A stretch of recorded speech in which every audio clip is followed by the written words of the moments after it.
रोचक कहानियों की श्रृंखला में आपका स्वागत है। लीजिए आज सुनते हैं महान कहानीकार मुंशी प्रेमचंद जी की एक और सुप्रसिद्ध कहानी, जिसका नाम है यह भी नशा वह भी नशा। तो लीजिए प्रारंभ करते हैं कहानी। होली के दिन राय साहब पंडित घसीटे लाल के बिरादरी में भंग छन रही थी कि सहसा मालूम हुआ जिलाधीश मिस्टर बुल आ रहे हैं। बुल साहब बहुत ही मिलनसार आदमी थे और अभी हाल ही में विलायत से आए थे। भारतीय रीति नीति के जिज्ञासु थे। बहुधा मेले ठेले में जाते थे। शायद इस विषय पर कोई बड़ी किताब लिख रहे थे। उनकी खबर पाते ही यहाँ बड़ी खलबली मच गई। सब के सब नंग धिड़ंग मुसरचंद बने भंग छान रहे थे। कौन जानता था कि इस वक्त साहब आएंगे। फिर से भागे, कोई ऊपर जा छिपा, कोई घर में भागा, पर बेचारे राय साहब जहाँ के तहाँ निश्चल बैठे रहे। आधे घंटे में तो आप कांख कर उठते थे और घंटे भर में एक कदम रखते थे। इस भगदड़ में कैसे भागते? जब देखा कि अब प्राण बचने का कोई उपाय नहीं है, तो ऐसा मुंह बना लिया मानो वह जानबूझकर इस स्वदेशी ठाठ से साहब का स्वागत करने को बैठे हैं। साहब ने बरामदे में आते ही कहा, हेलो राय साहब, आज तो आपका होली है। राय साहब ने हाथ बांधकर कहा, हाँ सरकार, होली है। बुल साहब बोले, खूब लाल रंग खेलता है। राय साहब बोले, हाँ सरकार, आज के दिन की यही बहार है। साहब ने पिचकारी उठा ली। सामने मटकों में गुलाल रखा हुआ था। बुल ने पिचकारी भरकर पंडित जी के मुंह पर छोड़ दी तो पंडित जी नहीं उठे। धन्य भाग, कैसे यह सौभाग्य प्राप्त हो सकता है। वहारे हाकिम, इसे प्रजा वात्सल्य कहते हैं।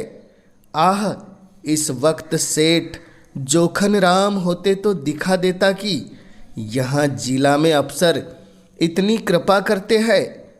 बताए आकर कि उन पर किसी गोरे ने भी पिचकारी छोड़ी है। जिलाधीश का कहना ही क्या, यह पूर्व तपस्या का फल है और कुछ नहीं। कोई पहले 1 सहस्त्र वर्ष तपस्या करे तब वह परम पद पा सकता है। हाथ जोड़कर बोले, धर्मावतार, आज जीवन सफल हो गया। जब सरकार ने होली खेली है तो मुझे भी हुक्म मिले कि अपने हृदय की अभिलाषा पूरी कर लूं। यह कहकर राय साहब ने गुलाल का एक टीका साहब के माथे पर लगा दिया। बुल साहब बोले, इसे बड़े बर्तन में क्या रखा है राय साहब? राय ने जवाब दिया, सरकार, यह भंग है, बहुत विधि पूर्वक बनाई गई है हजूर। बुल साहब बोले, इसके पीने से क्या होता है? राय साहब ने जवाब दिया, हुजूर की आंखें खुल जाएगी, बड़ी विलक्षण वस्तु है सरकार। बुल साहब बोले, हम भी पिएगा। राय साहब को जान पड़ा मानो स्वर्ग के द्वार खुल गए हैं और वह पुष्पक विमान पर बैठे ऊपर उड़े चले जा रहे हैं। गिलास तो साहब को देना उचित न था, पर कुल्हड़ में देते तो संकोच होता था। आखिर बहुत ऊंच नीच सोचकर गिलास में भंग उड़ेली और साहब को दी। साहब पी गए। मारे सुगंध के चित्त प्रसन्न हो गया। दूसरे दिन राय साहब इस मुलाकात का जवाब देने चले। प्रातःकाल ज्योतिषी से मुहूर्त पूछा। पहर रात गए, साइत बनती थी, अतएव दिन भर खूब तैयारी की। ठीक समय पर चले। साहब उस समय भोजन कर रहे थे। खबर पाते ही सलाम दिया। राय साहब अंदर गए तो शराब की दुर्गंध से नाक फटने लगी। बेचारे अंग्रेजी दवा नहीं पीते थे। अपनी उम्र में कभी उन्होंने शराब को छुआ भी नहीं था। जी में आया कि नाक बंद कर ले, मगर डरे कि साहब बुरा न मान जाए। जी मचल रहा था, पर सांस रोके बैठे हुए थे। साहब ने एक चुस्की ली और ग्लास मेज पर रखते हुए बोले, राय साहब, हम कल आपका बंग पी गया, आज आपको हमारा बंग पीना पड़ेगा। आपका बंग बहुत अच्छा था, हम बहुत सा खाना खा गया। राय बोले, हुजूर, हम लोग मदिरा हाथ से भी नहीं छूते, हमारे शास्त्रों में इसको छूना पाप कहा गया है। बुल साहब हंसकर बोले, नहीं नहीं, आपको पीना पड़ेगा राय साहब, पाप पुण्य कुछ नहीं है, यह हमारा बंग है, वह आपका बंग है, कोई फर्क नहीं है। उससे भी नशा होता है, इससे भी नशा होता है, फिर फर्क कैसा? राय साहब बोले, नहीं धर्मावतार, मदिरा को हमारे यहाँ वर्जित किया गया है।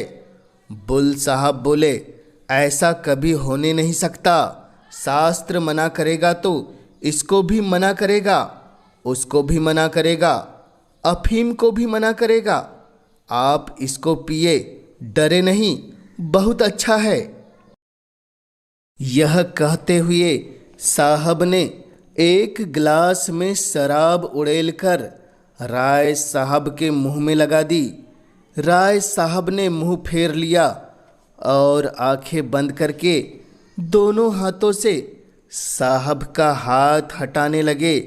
साहब की समझ में यह रहस्य नहीं आता था। वह यही समझ रहे थे कि यह डर के मारे नहीं पी रहे हैं। अपने मजबूत हाथों से राय साहब की गर्दन पकड़ी और गिलास मुंह की तरफ बढ़ाया। राय साहब को अब क्रोध आ गया।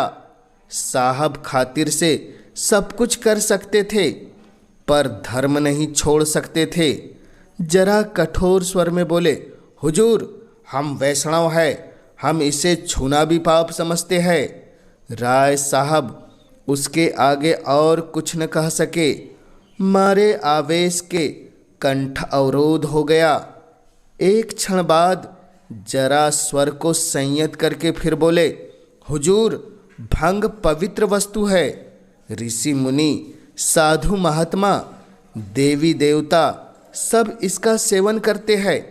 सरकार हमारे यहाँ इसकी बड़ी महिमा लिखी है। कौन ऐसा पंडित है जो बूटी न छानता हो?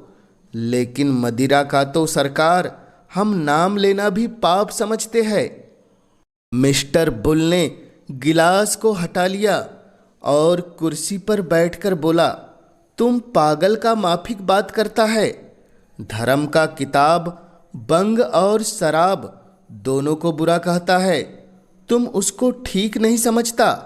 नशा को इसलिए सारा दुनिया बुरा कहता है कि इससे आदमी का अकल खत्म हो जाता है, तो बंग पीने से पंडित और देवता लोग का अकल कैसे खत्म नहीं होगा, यह हम नहीं समझ सकता। तुम्हारा पंडित लोग बंग पीकर राक्षस क्यों नहीं होता? हम समझता है कि तुम्हारा पंडित लोग बंग पीकर खत्म हो गया है, तभी तो वह कहता है यह अछूत है, वह नापाक है। रोटी नहीं खाएगा, मिठाई खाएगा, हम छू ले तो तुम पानी नहीं पिएगा। यह सब खप्त लोगों की बात। अच्छा, सलाम। राय साहब की जान में जान आई।